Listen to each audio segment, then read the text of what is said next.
howlgalka xasilinta amniga caasimadda waxa uu si habsami leh uga soconayaa magaalada Muqdisho iyadoo ciidamada isku dhafka ah ay howlgallo qorsheysan ay ka sameynayaan goobo aysan horay u tagi jirin oo ka mid ah magaalada Muqdisho.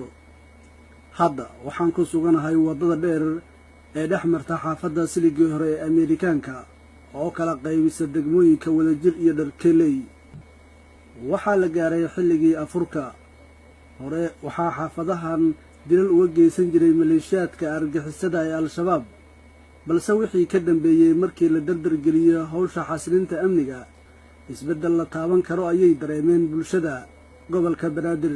ciidamadu waxay sugayaan nabadgelyada goobaha muhiimka ah ay isugu yimaadaan bulshada sida wadooyinka, suuqyada iyo goobaha cibaadada si looga hortago wax kasta oo nabadgelyada wax u dhimi kara.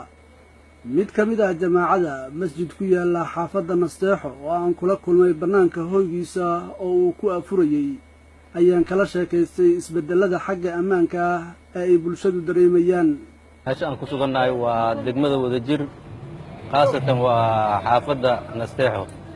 xaafadda Nasteexo oo dhinacana Siliga ka saaran. Siliga ka saaran waayahay, bal ka waran nabadgelyada deegaankan iyo sida lagu afuray caaw. alxamdulilah, wax ziyaada ah hadda dhib ah dhacay ma jiro, si fiican baa loo afuray, nabadgelyaduna aaday u fiican tahay. waa gartay, maxaa iska beddelay maalmahan sidii markii hore ee xaaladdu ay ahayd? waayihii hore moobeelada ayaa la qaadan jiray, dil baa socon jiray, moobeeladii la qaadanayay iyo dilkii waa istaagay. hadda waxaan ku sugannahay mid ka mid ah dhismayaasha ku yaalla magaalada Muqdisho. ciidamada xasilinta amniga ayaa howlgal ka sameeyey. dadka guriga aan kula kulannay waxaa ku jiro aabe qiyaastii 80 sano kor u dhaafay. awoowaha guriga weeye oo muxuu ahaa aan kula kulmay halkan. si fiican alxamdulilah nabadgelyo ku afuran ma sha Allah. nabadgelyahana Allah noo siyaadiyo, meel walba Allah noo siyaadiyo. col iyo abaarna Allah naga bixiyo. col iyo abaarna Allah naga bixiyo. kuwii garbaha isqabsada Allah naga dhigo, kuwii garbaha isqabsada, kuwii libaana Allah naga dhigo, dawladooda tii toosta Allah ka yeelo, amniga Allah la jiro, amniga Allah la jiro. ciidamada isku dhafka ah ee xasilinta amniga caasimadda ayaa isugu jira boolis, nabad sugid iyo military, iyaga oo howlgallo isku mid ah si joogto ah uga fulinaya dhammaan qaybaha kala duwan ee degmooyinka magaalada Muqdisho, taas oo sababtay in ay hoos u dhacaan dilalkii qorshaysnaa iyo weeraradii isqarxinta ah ee kooxaha argagixisada Al-Shabaab ay ka geysan jireen magaalada Muqdisho.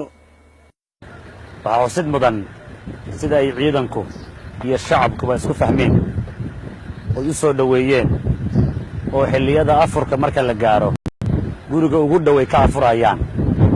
waxaa kaloo in la xusan mudan waxyaabihii dhici jiray ama qalalaasihii hadday qaraxiyeen iyo dhibaato yihiin iyo qaabka ay u yaraadeen. Ismaaciil Mukhtaar Cumar, telefishinka qaranka Soomaaliyeed, magaalada Muqdisho.